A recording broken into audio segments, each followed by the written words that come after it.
The salty spray kissed Captain Iron Jack's weathered face as the sea serpent cut through the turbulent Caribbean waters. It was the height of the 17th century, an era where legends were forged in cannon fire and daring raids. Jack, a pirate whose reputation preceded him like the tempestuous winds he sailed, was a man of contradictions, fierce in battle, yet possessing a hidden code of honor. His crew, a motley collection of hardened souls, trusted him implicitly, their loyalty earned through shared dangers and equitable distribution of plunder.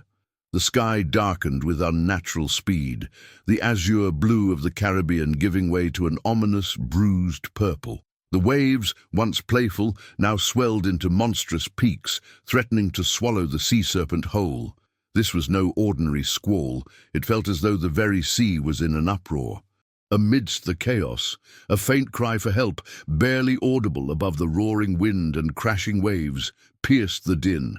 "La! No lado estibordo!" shouted Mateo, Jack's sharp-eyed first mate, pointing a trembling finger towards a tattered ship, its mast snapped like a twig, being tossed about like a child's toy.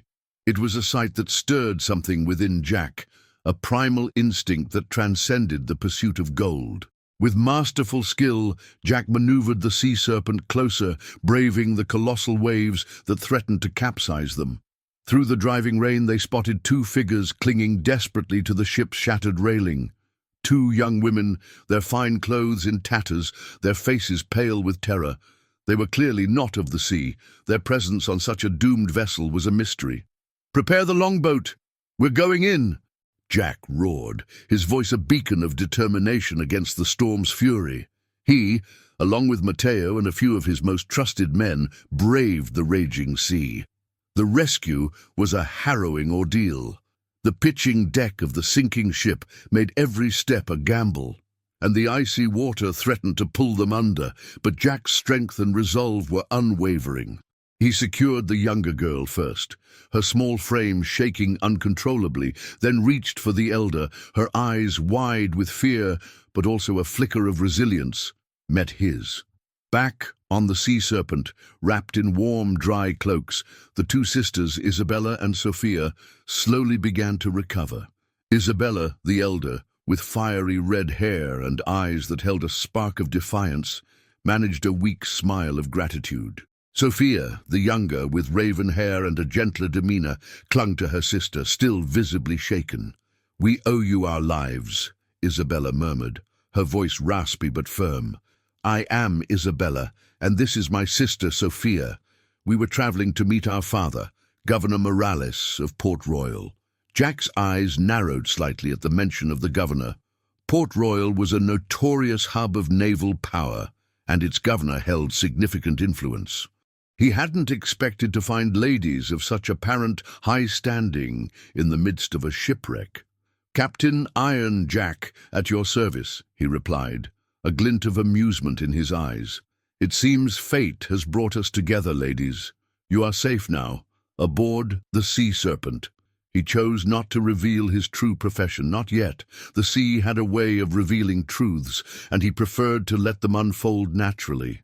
As the storm began to subside, revealing a bruised but hopeful dawn, Jack found himself captivated by Isabella's fiery spirit and Sophia's quiet strength.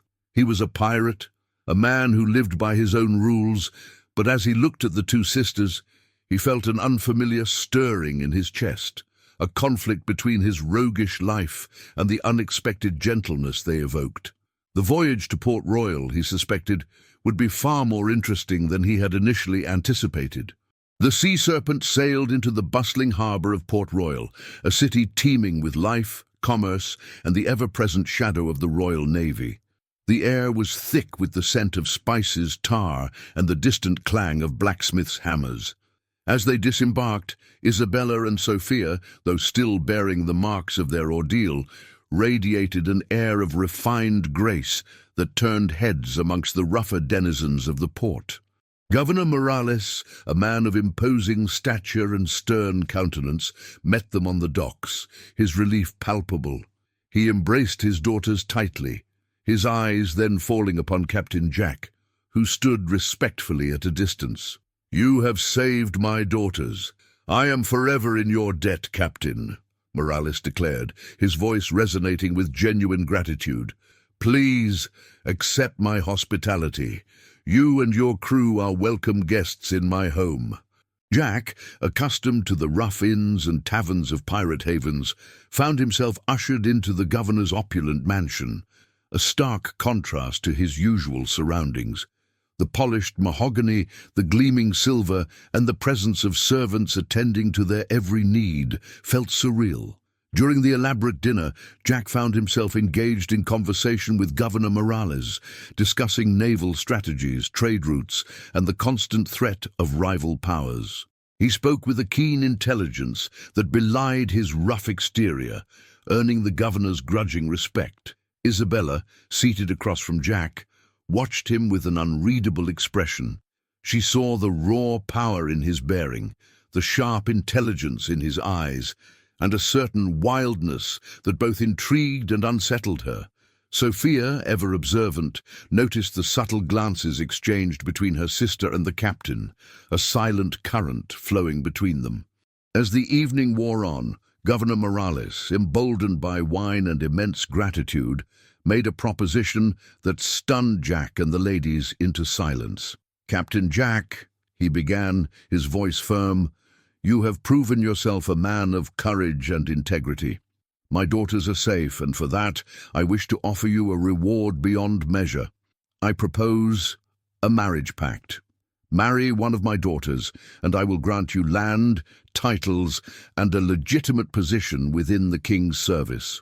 You will no longer need to live as an outlaw." The offer hung in the air, heavy with implication.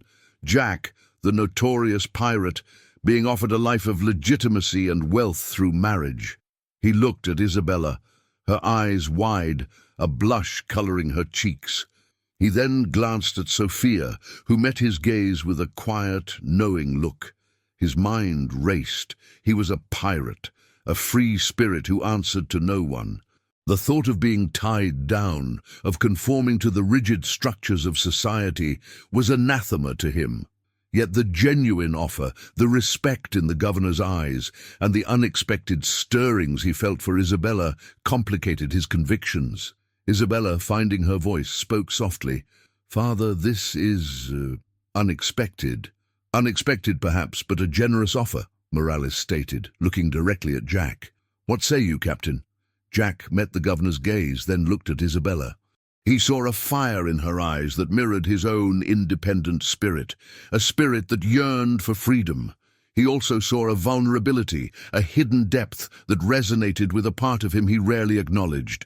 The allure of a peaceful life, of a legitimate future, warred with the ingrained instincts of his piratical existence. He was caught between two worlds, the outlaw and the gentleman, and the choice before him was more perilous than any battle he had ever faced. The dawn of a new day in Port Royal brought not just safety, but a profound and unexpected challenge to his very identity. The governor's proposal echoed in the opulent halls of the mansion, a stark reminder of the crossroads Captain Jack now faced. He looked at Isabella, her fiery spirit now tempered with a visible apprehension, and at Sophia, whose quiet gaze seemed to hold a deeper understanding of the turmoil within him. The life of an outlaw, with its constant danger and fleeting freedom, had been his only known path. Yet the governor's offer, born of genuine gratitude, presented a vision of stability and respectability he had never dared to consider. Jack met Governor Morales's expectant gaze. "Governor," he began, his voice rough but steady, "your generosity is immense, and I am deeply honored. The life you offer is one many would covet." He paused, the weight of his decision pressing down on him. He thought of the endless horizons, the thrill of the chase, the camaraderie of his crew. But he also thought of the quiet strength of Isabella, the way her eyes held a spark of defiance that mirrored his own, and the unexpected warmth he felt in her presence. "However," he continued, turning to Isabella, "my heart belongs to the sea. The life of a captain, of freedom, is etched into my very soul. I will not, forsake who I am." He saw a flicker of disappointment in the governor's eyes, but also a grudging respect. Isabella's breath hitched, her gaze locked with Jack's. She had seen the conflict within him, the battle between the man he was and the man he could become. "Captain," she said softly, her voice laced with a newfound courage, "I admire your spirit, but even a pirate can find a different kind of treasure." She met her father's gaze. "Father, while Captain Jack's offer of marriage is a noble one, I find myself drawn to his independent spirit, not to the titles he might gain. Perhaps there is a way for him to remain himself, yet still forge a connection with us." Governor Morales, a man of pragmatism and deep love for his daughters, saw the truth in Isabella's words. He observed the unspoken understanding between the pirate and his elder daughter, a connection that transcended the expected. "You speak with wisdom, Isabella," he conceded. He then turned to Jack. "Captain, I respect your honesty. I cannot offer you a place in my service if you are to continue your raids. But I am a man who values loyalty and courage. If you are willing to leave your piratical life behind, not for riches or titles, but for a chance at a different future, perhaps a life alongside my daughter, then I will reconsider my offer. It will not be an easy path, and the sea will always call to you, but it will be a path of your own choosing." Jack looked at Isabella, truly looked at her, and saw not just a governor's daughter, but a woman of strength and conviction. He saw the possibility of a future he had never imagined, a future where his freedom was not defined by plunder, but by choice, and where his heart found a harbor. "Governor," he said, a slow smile spreading across his face, "you speak of treasures beyond gold." And for the first time, this outlaw sailor sees a different kind of horizon worth sailing towards. The decision was made, not with the clash of swords, but with the quiet understanding of two souls acknowledging a shared path. Jack would not become a lord, nor would he trade his ship for a manor. Instead, he chose a different kind of adventure, one that promised a love as deep and boundless as the ocean itself. The sea serpent would sail again, but its captain would be returning, not just as a rescuer, but as a man embarking on the greatest adventure of his life, guided by the compass of his heart. We hope you enjoyed this epic pirate tale. If you want to see more stories of adventure, romance, and daring heroes, make sure to hit that subscribe button and ring the notification bell so you don't miss our next release. Your support fuels our voyages.